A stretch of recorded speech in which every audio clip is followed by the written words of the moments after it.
Je n'en disconviens Une pas. association privée se doit de mener sa politique propre à elle pour avoir une autonomie financière. Je n'en disconviens pas.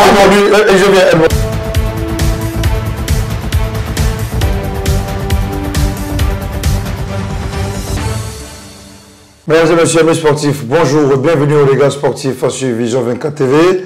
Aujourd'hui, nous parlerons de quelle politique pour l'autonomisation financière des clubs ici en Côte d'Ivoire.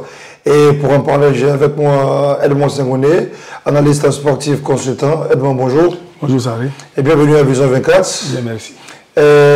Saman Kofimak, agent de joueur, consultant sportif. Saman, bonjour. Bonjour, Saré. Et bienvenue aux Légas sportifs. Merci. Voilà, la plupart de nos clubs ici en Côte d'Ivoire vivent exclusivement de la subvention pour leur fonctionnement. Alors, visiblement, aucune autre ressource financière en dehors de l'aide fédérale. Alors, Edmond Sengoné, qu'est-ce qui explique le désintéressement des sponsors qui peinent à s'allier à nos clubs ivoiriens? Oui, mais merci, Saré, vous savez que ce sujet il est très important dans la mesure où déjà les clubs ivoiriens accusent, je vais dire, cette difficulté-là pour avoir des partenaires, des sponsors. Et donc, qui parle de sponsors, parle de masse, en réalité, autour du partenariat, autour d'un certain nombre de projets. Mais en la réalité, aujourd'hui, la plupart des clubs ivoiriens ont du mal à s'accrocher le maximum, et je vais dire, de supporters autour de leur club. Donc, ça fait partie aussi des difficultés au niveau des partenariats et des sponsors. D'accord, on va s'arrêter là. Récemment, qu'est-ce qui explique aujourd'hui ce désintéressement des sponsors à s'allier au club ivoirien? Alors, Saré, il faut évoquer le problème de la structuration de nos clubs, qui est un défaut. Quand un club n'est pas structuré, c'est difficile d'avoir des sponsors. Il faut structurer, orienter sa politique de marketing avant de faire appel à des sponsors qui peuvent associer leur image à votre club. Et c'est un partenariat gagnant-gagnant, mais malheureusement, le constat est fait. Nos clubs ne sont pas structurés et voilà la cause vraiment du fait de ne pas avoir des sponsors pour les accompagner dans leur politique de gestion. Alors, est-ce que la fédération ne devrait pas aider les clubs à se structurer ou encore à avoir une politique d'attraction des sponsors vers le club? Oui, en plus même de la fédération, il faut parler de l'État parce que quand on a une image, par exemple le championnat qatari où l'émir a financé des clubs pour ne serait-ce que se faire pour attirer les grands joueurs, c'est dit que en Côte d'Ivoire, notre fédération, par le trichement du ministère des Sports et de l'État de Côte d'Ivoire, peut penser à aider un tant soit peu les clubs en réalité. Donc, je veux dire, il faut que la Fédération ivoirienne de football appuie un peu ces clubs-là qui en souffrent véritablement parce qu'il n'y a que l'équipe nationale de Côte d'Ivoire qui a des multitudes de sponsors et après les clubs n'ont rien alors que, je vais dire, les compétitions organisées par la Fédération ivoirienne de football, bien entendu, sont participées par les clubs ivoiriens. Alors récemment, d'aucuns diraient que même si on double la subvention, elle ne suffira jamais. Oui, effectivement, il y a des charges énormes dans les clubs. Les salaires, le déplacement, l'hébergement, hôtel pour jouer des matchs dans les villes et tout. Donc le budget est énorme, la subvention est insuffisante. Pour moi, il faut avoir une politique derrière cette subvention-là pour avoir des ressources. D'autant disent qu'au football, il y a des clubs qui bénéficient de la billetterie. Aujourd'hui, en Côte d'Ivoire, nous savons très bien que les gens ne vont pas au stade, on ne paye pas les billets pour aller regarder nos matchs, donc on ne peut pas compter sur la billetterie. Il y a les produits dérivés que les clubs vendent. À part la SEC qui vend des maillots, ce budget est combien pour pouvoir soutenir le club? Donc il y a tous ces défauts-là qui pèsent sur nos clubs. Voilà. Voilà. Je veux que Saré parle de la SEC, mais avec beaucoup de précautions, parce que la SEC aujourd'hui fait partie de la lanterne aujourd'hui du football ivoirien, mais en plus du football ivoirien, la SEC fait partie des exemples palpables au niveau du football, je veux dire, dans la sous-région. Ça, il faut le dire, la SEC a réussi ce que beaucoup de clubs n'ont pas réussi d'ailleurs dans la sous-région. La SEC aujourd'hui s'appuie sur, par exemple, son hôtel à Sol-Béni, qui fait vraiment beaucoup de bien à cette équipe de la SEC. Il y a une piscine autour de cette équipe de la SEC.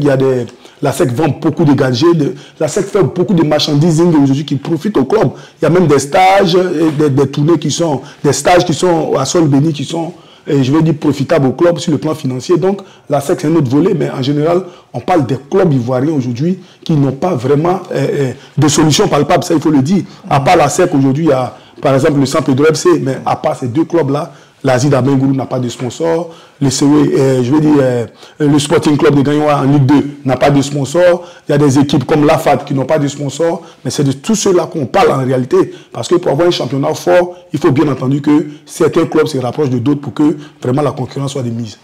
Ça, c'est que Senghoni dit, je pense bien qu'il me rejoint. J'ai dit, en matière d'entrée, j'ai été très clair. J'ai dit, quand un club n'est pas structuré, c'est compliqué. La SEC est une institution, la SEC est structurée. Voilà. Donc, quand le club est structuré, les sponsors viennent. La SEC a beaucoup de sponsors qui soutiennent le club. Il vient de le dire, effectivement. J'ai dit, il y a des produits dérivés dans un club. Ça y va, vendre du maillot, mettre des restaurations. Avant d'y arriver, je pense que...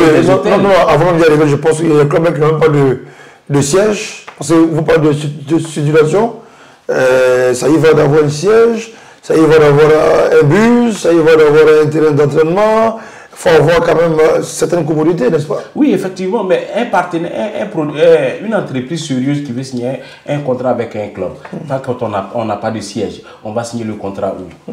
Qu'est-ce qui garantit que vraiment ce club, je peux faire confiance à ce club? Voilà la problématique. Non, moi, je ne vais pas dans la même veine que lui. En réalité, on parle d'autonomisation des clubs. Financière. Qu'est-ce qui va rendre le club autonome dans un premier temps? Pour que tu aies des partenaires, bien entendu, il faut leur proposer quelque chose. Et ces clubs-là n'ont rien à proposer. Quand vous êtes un club et que vous louez un terrain d'entraînement pour faire vos entraînements, vous avez proposé quoi à un club, à un partenaire ou un sponsor? En réalité, c'est de là que part. Voilà pourquoi je parle il faut que la Fédération ivoirienne de football et le ministère des Sports puissent, je vais dire, prendre ces clubs-là à bras le corps pour leur trouver des sponsors de base, afin que ces clubs-là, dans un premier temps, aient une base des assises avant de s'attirer, je vais dire, des partenaires, des sponsors. Voilà ce que je dis. Et je pense que avant que la fédération ou le ministère des Sports viennent en aide à ces clubs, les clubs eux-mêmes font quoi pour pouvoir être aidés? C'est ce que je suis en train de dire. Aujourd'hui, il y a une mauvaise gestion des clubs par les présidents. Les présidents ne sont même pas des bons gestionnaires. Ils gèrent les clubs de manière va-t'en. Or, aujourd'hui, un club, c'est une entreprise. Tout est structuré. Il y a une politique marketing, communication et tout. Alors aujourd'hui, l'un des facteurs qui fait que le club peine à se ressourcer financièrement, c'est que le club ne mobilise plus. Voilà, il n'y a pas raison de club qui a un président des supporters et qui arrive à vendre des maillots à des supporters de leur club, tout ça. Donc ça fait que les sponsors, quand ils viennent, ils se disent que la visibilité n'est pas large. Parce que c'est pas seulement le championnat qui est filmé par les chaînes cryptées, mais il y a également la vente de maillots qui va essayer de faire la promotion des sponsors. Oui, mais là, le gros suisse a dit vraiment. Oui, mais en réalité, c'est quoi? Pourquoi moi je parle de la fédération et de l'État de Côte d'Ivoire? Vous avez vu que ces 10 dernières années, presque tous les clubs ont été délocalisés à Abidjan. Il n'y a que cette saison où la fédération a fait l'effort de ramener Korogo à Korogo, Boaké à Boaké, ainsi de suite. Donc, c'est dit qu'il faut que la fédération fasse plus pour amener ces clubs-là d'abord, dans un premier temps, à avoir des assises. Et c'est ces assises-là, bien entendu, qui vont attirer ces partenaires-là, en réalité. Voilà. Maintenant, après, le club doit avoir son projet de, je vais dire, de développement, son projet de pouvoir, je vais dire, investir des sous, avoir des ressources propres en elle-même pour pouvoir, bien entendu, évoluer. Ce qui n'est pas fait. Mais il faut que la fédération fasse l'état général même de la situation pour pouvoir rendre ces clubs-là, dans un premier temps, à être, je vais dire, enviés de l'extérieur. Mais si ces clubs-là ne sont pas enviés de l'extérieur, je pense qu'il ne peut pas avoir des partenaires, des sponsors. La plus belle femme ne peut donner que ce qu'elle a. Mais justement, il y a plusieurs personnes qui disent que la fédération s'octroie tous les partenaires et les sponsors de la place, au détriment des clubs. Comment vous voyez cela? Oui, mais effectivement, c'est ce que je disais tantôt. En la réalité, on a vu pendant la CAN dernière en Côte d'Ivoire, on a vu que la fédération à elle seule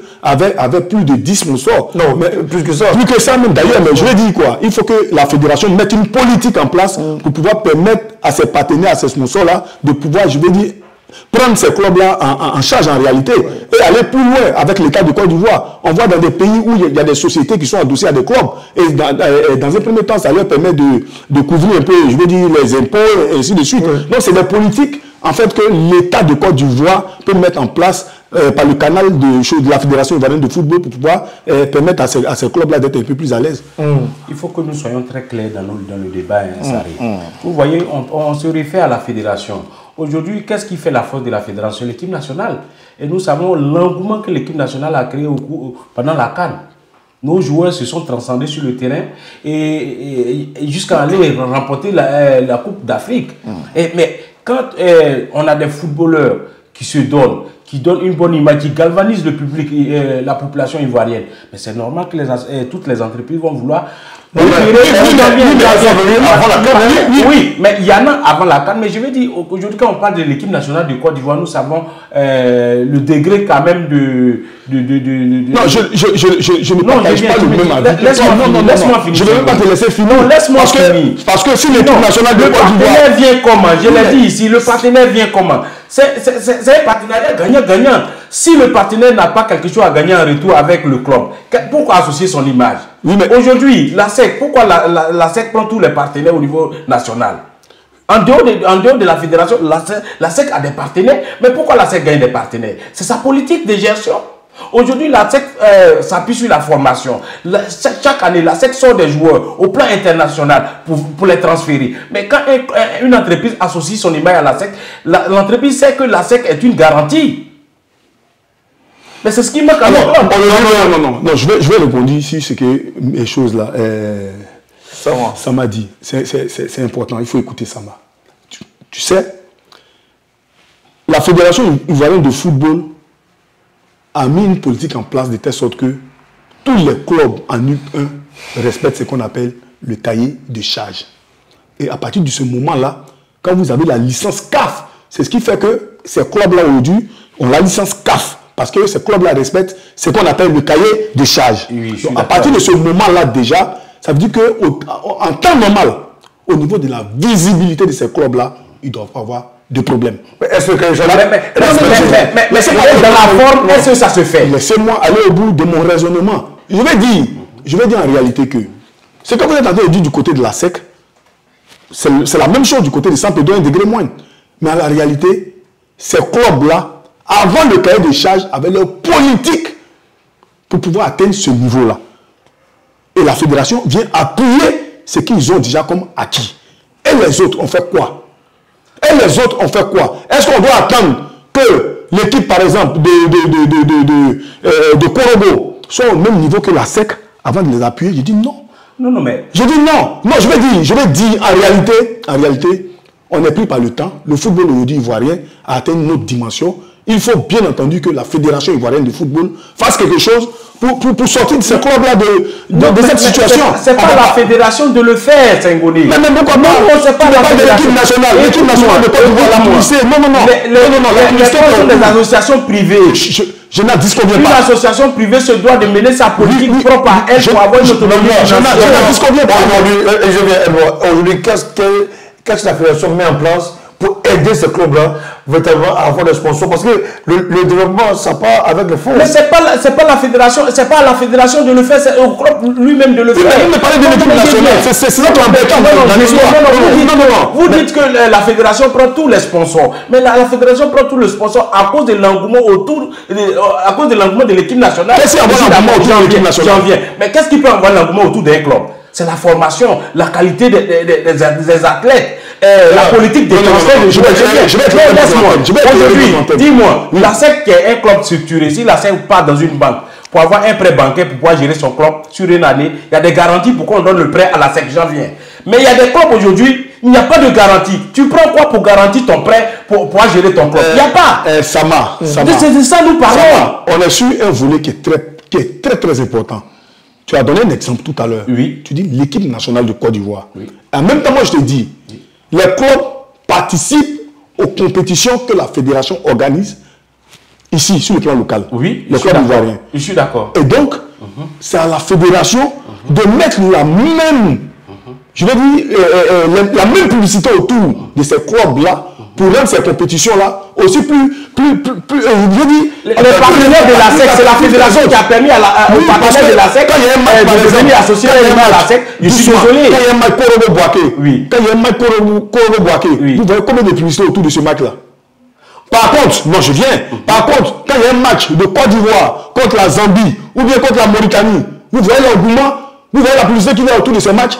Mais ça n'empêche pas certains clubs de fonctionner. Moi, je prends l'exemple sur la SEC, qui est structurée. On n'a rien à reprocher à la SEC. La SEC fait comment pour avoir ses sponsors?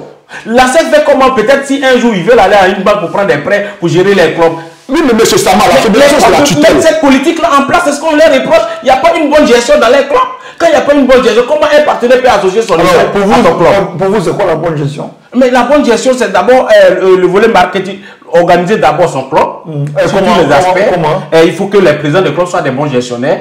À savoir être structurés. Et comme je l'ai dit tout à l'heure, il y a le volet marketing, volet communication. Le volet marketing, c'est quoi? Comme je l'ai dit, d'abord au football aujourd'hui, comment avoir des ressources en dehors de la subvention? Il y a la politique de formation. La SEC vend chaque année des joueurs à hauteur de 1 million d'euros, 2 millions d'euros. Mais pourquoi certains clubs ne peuvent pas le faire? Si aujourd'hui un partenaire sait que toi, le club qui est bien structuré, il y a la formation des jeunes, il y a du spectacle dans ton club, chaque année tu sors 2 à 3 joueurs sur le vieux continent européen, après de 1 à 2 millions d'euros, et que tu pars voir un partenaire pour associer son image à ton club, il va le faire parce qu'il sait que tu es crédible. Mais c'est ce qui manque à notre club. Oui, mais je vais répondre à sa question. Il dit pourquoi la SEC arrive à vendre des joueurs à 10 millions d'euros, 15 millions, la donne des chiffres. Et les autres clubs n'arrivent pas à le faire. Oui, mais parce que la SEC a depuis plus de 30 ans, la SEC a une marge, je veux dire, d'avance sur les autres. Et les autres là, les Korobo, les Boaké et autres, compétissent en même temps que la SEC. Donc pour qu'aujourd'hui, nous, en tant que club en Côte d'Ivoire, on soit à l'aise, il faut que la Fédération ivoirienne de football accompagne les autres là qui sont en retard. Et c'est de ça qu'il s'agit. Non, eux-mêmes, c'est eux qui doivent s'accompagner. Alors, si un enfant veut qu'on le soulève, c'est lui qui soulève d'abord les bras. Non, on va avancer. Il y a également un autre aspect, le manque de politique de formation de jeunes. La compétition a pris le dessus sur la formation, au point où peu de clubs ivoiriens vendent le joueur à l'extérieur, et pour enfouir les caisses. Et bon, déjà, comment vous voyez cela, cet aspect de formation qui a été mis au second degré? Oui, mais effectivement, qui parle de formation parle de moyens. C'est dans la même veine. Aujourd'hui, vous appelez, par exemple, je vais donner le nom d'un club simple, l'AFAD d'Abidjan. C'est un club, je veux dire, où on parle d'académiciens en temps normal. Mais est-ce que réellement, ils ont une académie? Est-ce que l'académie, s'ils en ont bien sûr, est-ce que cette académie-là a le même niveau que celui de la SEC? Je dis non. Je dis non. Alors qu'en face de nous, tout près ici, on a des clubs comme le San Pedro FC qui ont fait, je veux dire, leur complexe d'entraînement, leur site hôtelier sur la route de Brofo-Doumé, qui ont une académie aujourd'hui qui a un nom par rapport à cette équipe d'AFAD qui existe depuis longtemps. Donc, en la réalité, tout tourne autour des moyens. Est-ce que les clubs ivoiriens qui souffrent déjà pour payer des joueurs, qui souffrent déjà pour s'entraîner, qui souffrent déjà pour transporter des joueurs, ont les moyens pour faire une académie? Je dis non. Voilà pourquoi je dis, aujourd'hui, il faut que cette fédération-là, cette fédération, par le canal, et je veux dire du ministre des Sports et de l'État de Côte d'Ivoire, puisse épauler ces clubs-là, afin que ces clubs-là, plus rapidement atteignent un certain niveau. Ça va? Non, mais je ne sais pas pourquoi Senghone pense que c'est la fédération qui doit faire le travail des clubs à leur place. Moi, je suis désolé. C'est aux clubs eux-mêmes de prendre leurs responsabilités. Aujourd'hui, comme je le dis... Qu'est-ce qui explique que plusieurs clubs ici en Côte d'Ivoire n'arrivent pas à faire de la formation véritable et n'arrivent pas à faire sortir des joueurs chaque année sur le vieux continent? C'est l'ignorance totale. Parce que le football aujourd'hui, c'est la formation et le transfert des joueurs qui apportent plus au club. Et depuis lors, on a l'impression que certains présidents de club se contentent de la subvention. Parce qu'aujourd'hui, c'est suffisant. En dehors de la SEC de la SEC de Abidjan, qui vendent régulièrement les joueurs chaque année, il n'y a pratiquement plus. Oui, mais c'est parce que les autres ne veulent pas suivre cette politique. Si les autres veulent suivre... Non, mais pourquoi les autres ont pu le faire et puis eux ils ne peuvent pas le faire? Toute une question d'organisation. Je le dis toujours, je le répète. Un club doit être structuré, être organisé. Il y a tout un compartiment dans un club. Il y a cellule recrutement, il y a cellule formation, il y a cellule... Il y a marketing. Il y a plusieurs aspects dans le football. Mais pourquoi ces clubs-là n'essaient pas de se... Tu sais, le problème de nos dirigeants ivoiriens, c'est qu'ils font une gestion calamiteuse. Ils ne se mettent pas dans la peau de chefs d'entreprise. Or, le football aujourd'hui, les clubs doivent être gérés comme des entreprises. Et c'est ce qui manque à nos clubs.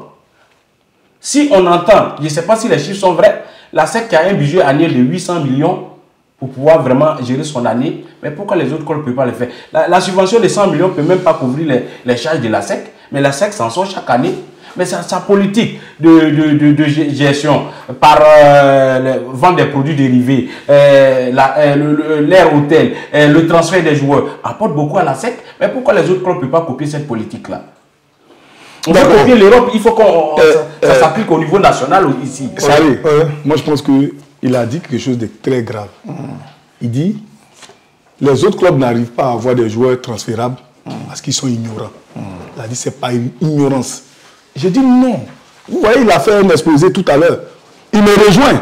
Parce que quand il parle de la SEC, à côté, il parle de tout ce que la SEC a apporté pour pouvoir aujourd'hui avoir des ressources propres, en réalité. Et c'est ce que j'ai dit. Mais en même temps, moi je dis que ces clubs-là, qui sont je veux dire, en retard aujourd'hui sur la SEC et San Pedro FC, doivent être appuyés par l'État de Côte d'Ivoire pour que ça se fasse rapidement. Parce qu'un club qui n'a même pas une équipe de réserve, à plus forte raison, un centre de formation. Vous voulez qu'il transfère quel joueur à son propre compte? C'est impossible. Aujourd'hui, il y a également un autre fait. Nos équipes ne font pas de bonnes campagnes africaines, d'où les sociétés n'arrivent pas à avoir l'intérêt à s'allier à ce club-là parce que la visibilité est réduite au niveau national et qu'au niveau international, les clubs ivoiriens n'arrivent pas à aller au dernier carré de la compétition africaine. C'est également un aspect. Oui, c'est un aspect du fait que nous n'avons pas des joueurs de niveau. Par le passé, on a des joueurs vraiment de niveau qui animaient notre championnat, qui animaient vraiment les compétitions africaines. Mais aujourd'hui, nous avons des joueurs moyens qui vont et qui ne sont pas à la hauteur. Peut-être la SEC qui a essayé cette année d'aller jusqu'en quart de finale, je pense bien. Mais malheureusement, l'objectif qu'on attendait de la SEC n'a pas été. On n'a pas bien se limiter en force de cours. Mais Saré, moi je pense que je dis et je répète, il dit si bien que nous n'avons pas de joueurs d'un certain niveau. Pour avoir ces joueurs d'un certain niveau, qu'est-ce qu'il faut? Il faut des moyens. Il faut des moyens. Et c'est ces moyens-là que la SEC n'a pas aujourd'hui, qui font que la SEC s'est limitée là, en cas de finale. Disons les choses clairement. On a vu le cas du stade d'Abidjan. Avant l'arrivée de Assalé et Roger et autres, cette équipe du stade-là a fait vraiment une figure, je veux dire, très maigre au courant de la compétition. Mais quand Assalé et Roger sont arrivés avec un certain niveau, avec une certaine expérience, on a vu ce stade d'Abidjan-là se métamorphoser et devenir champion de Côte d'Ivoire. Donc c'est dit que tout tourne autour des moyens. Aujourd'hui, vous avez des compétitions africaines où on demande, la CAF demande à ces clubs-là prêtez-moi le mot, de s'autofinancer. Et ces financements-là sont restitués après ou pendant la compétition. Ça veut dire quoi en clair? C'est dit, le stade d'Abidjan qui participe à la Ligue des Champions, là, ses billets d'avion, son hôtel, son déplacement, les primes des joueurs ou autres, c'est le club qui doit préfinancer tous ces moyens-là. Et pendant ou après la compétition, la CAF va restituer. Mais si vous avez un club qui n'a pas ces moyens-là, ça veut dire que la compétition est biaisée au départ, en réalité. Et c'est ces moyens-là aujourd'hui que la SEC n'a pas. Parce que je me rappelle bien de cette ASEC-là, il y a 4 ans, il y a 5 ans, où la SEC partait faire des mises au vert de 3-4 jours. Quand l'équipe doit jouer, par exemple, au Maroc, en Tunisie, la SEC se déplaçait 72 heures avant le match. Mais aujourd'hui, ces moyens-là n'y sont pas. Donc, la SEC ne peut pas faire ce genre de dépenses. Donc, c'est dit que tout tourne autour des moyens financiers. Voilà. Merci à vous d'avoir répondu à notre invitation. Saman Kofi-Bak, analyste sportif agent de joueurs. Edmond Senghone, analyste sportif. Nous parlions de quelle politique pour l'autonomisation financière et des clubs. Merci à vous de nous avoir suivis. D'ici là, portez-vous bien et à très bientôt.